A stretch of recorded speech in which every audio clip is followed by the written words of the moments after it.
तोहफ़ा रमज़ान 10, यह मूसा से कुछ चीज़ें मंसूब हैं। उनमें पहली बात यह है कि अगर गुनाह सरजद हो जाए तो सच्चे दिल से तौबा करो। फिर फरमाया कि हिकमत एक ऐसा शजर है जो दिल की सरजमीन में उगता है और ज़ुबान से फैलता है। अक्लमंद वो है जो कम बोले और ज़्यादा सुने। अपनी ज़रूरतों को महदूद कर लेना दानिशमंदी है। और मौत और ज़िंदगी सिर्फ़ अल्लाह के ताबे हैं।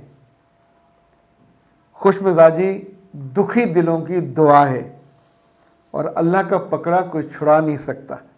हमेशा अल्लाह पे भरोसा रखो और मायूस होने और मायूसी फैलाने से बचो।